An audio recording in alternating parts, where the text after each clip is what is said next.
the vicious queen who turned her palace into a nursery of death. Fairy tales often warn us of the wicked stepmother, jealous, ambitious, and ruthless.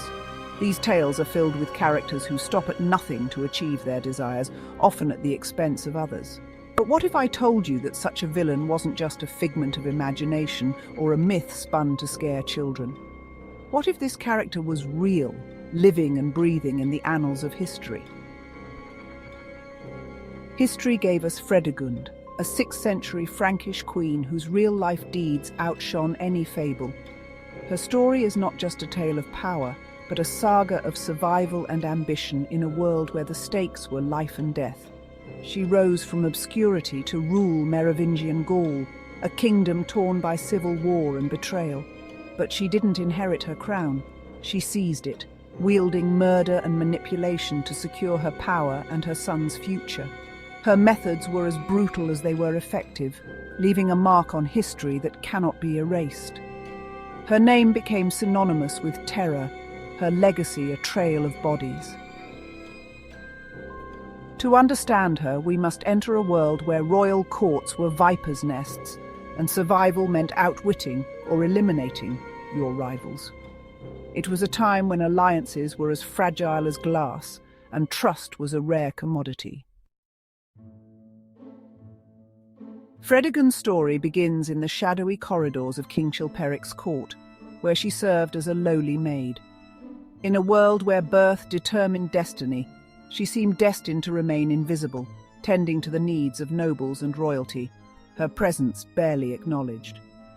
Yet, beneath her humble exterior, Fredegund harbored a fierce intelligence and an unyielding ambition that set her apart from her peers.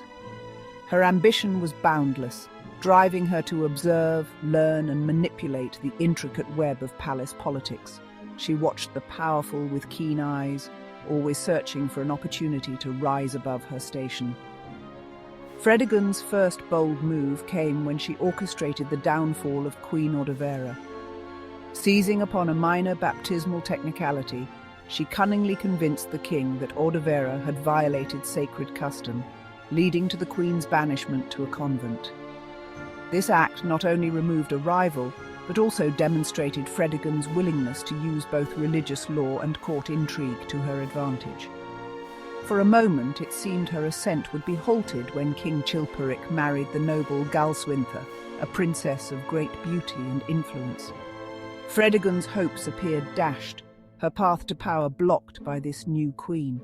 But fate, or perhaps Fredegund's own hand, intervened. Galswintha was found strangled in her bed, her life cut short under mysterious circumstances. The court was thrown into turmoil, and suspicion quickly fell on Fredegund, whose motives were clear to all who watched. Despite the whispers and accusations, with Galswintha gone, Fredegund married Chilperic and was crowned queen. Her transformation from servant to sovereign was complete, a testament to her cunning and determination. Yet her ruthless rise to power earned her a formidable enemy, Queen Brunhilda, Galswintha's sister. Brunhilda's thirst for vengeance would haunt Fredegund for years to come, igniting a bitter rivalry that would shape the fate of kingdoms. The feud between Fredegund and Brunhilda soon escalated, plunging the Frankish kingdoms into decades of bloodshed, betrayal, and shifting alliances.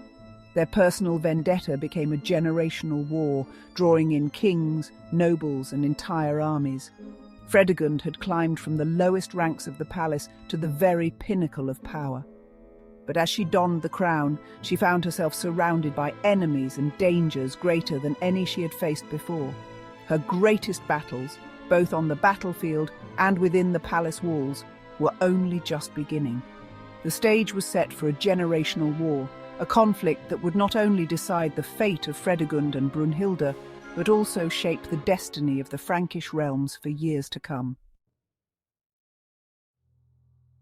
Galswintha's murder ignited a war between Fredegund and Brunhilda, two queens locked in a deadly rivalry.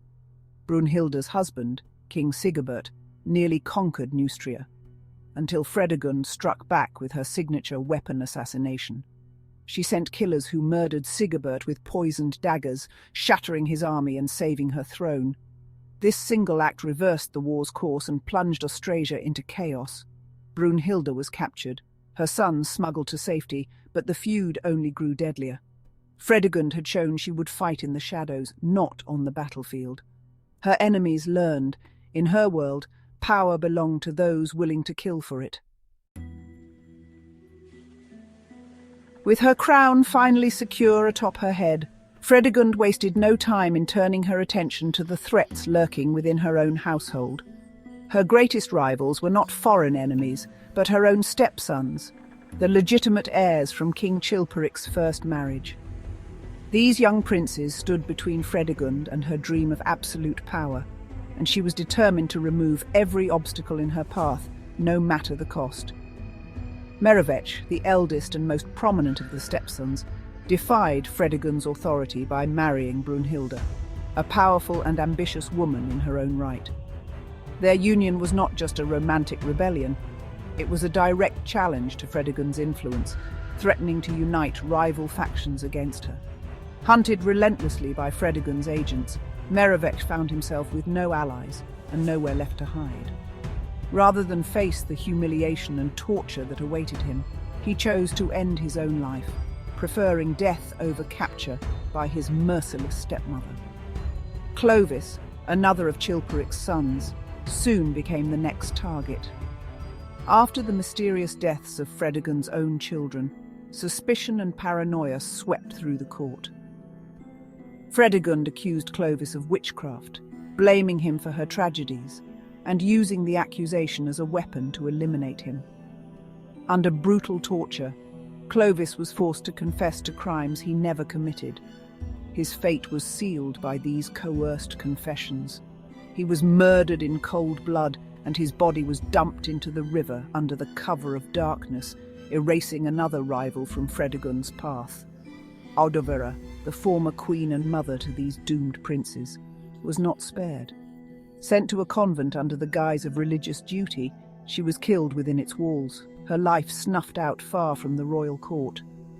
Their sister, Basina, narrowly escaped a similar fate, fleeing for her life as Fredegund's reach extended even into sacred spaces.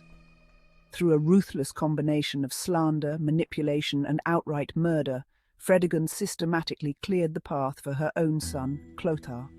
She orchestrated plots, whispered lies, and wielded fear as her weapon, ensuring that no one could challenge her child's claim to the throne.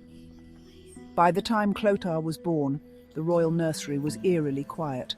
There were no rivals left to threaten his future. Fredegund's ambition had wiped the slate clean, leaving her son as the sole surviving heir. The tale of the evil stepmother is often told as a cautionary fable, but in Fredegund's case, it was a grim reality. Her cunning and cruelty had triumphed, not in legend, but in the blood-soaked corridors of her own palace. Fredegund's legacy was a nursery purged by blood, a chilling testament to the lengths she would go to secure her dynasty. Fredegund's reach extended far beyond her own court. Her enemies lived in constant fear. She orchestrated assassination attempts against Brunhilde and her son, King Childebert, using poisoned daggers, bribed clerics, and hired killers. Even when her plots failed, her vengeance was merciless, punishing the families of failed assassins. Poison was her favorite weapon, slipped into chalices or hidden in daggers. Her relentless attempts created a climate of terror. No one felt safe. Fredegund's reputation alone destabilized her enemies, forcing them to live in paranoia. She turned the political landscape into her hunting ground, ruling through fear as much as force. In her world, trust was a death sentence. Few dared oppose Fredegund openly, but Bishop Pretextatus did, officiating her stepson's marriage to Brunhilde and condemning her from the pulpit. Fredegund had him exiled, but when he returned, she feigned reconciliation before plotting his murder. On Easter Sunday, her assassins stabbed the bishop at the altar. As he died, Pretextatus named Fredegund as his killer. She had committed sacrilege, murdering a bishop during Mass, yet showed no remorse. Even the sanctity of the church offered no protection from her vengeance. The message was clear. No one, not even a man of God, was beyond her reach. Fredegund's power was absolute and terrifying. When King Chilperic was assassinated, Fredegund was left a widow with an infant son, Clotar. Surrounded by enemies, she seized the royal treasure and took sanctuary in Paris's cathedral. She outmaneuvered her rivals by convincing King Guntram of Burgundy to adopt Clotar as his heir, neutralizing the threat from Austrasia. Fredegund became regent, ruling Neustria in her son's name with the same ruthless skill. She commanded armies, reclaimed lost lands, and continued her shadow war against Brunhilde. No longer just a schemer, she was now a head of state and military leader. Against all odds, she secured her son's inheritance and her own survival. Fredegund had transformed from servant to sovereign matriarch. Fredegund died peacefully in 597, a rare fate for a queen forged in violence. She outlived her enemies and saw her son Clotar secure on the throne. The feud with Brunhilde continued, but in the end, Clotar captured and executed the aging queen in a brutal spectacle. With Brunhilde's death, Clotar became sole king of a unified Frankish realm, Fredegund's ultimate triumph. The servant girl had founded a dynasty that ruled all of Gaul. Her ruthless methods shaped the political map of Europe for generations. Fredegund's story is a case study in female power, wielded through intrigue, violence, and sheer will. Her shadow loomed long after her death. The evil stepmother of fairy tales is rooted in history, and Fredegund is its truest embodiment.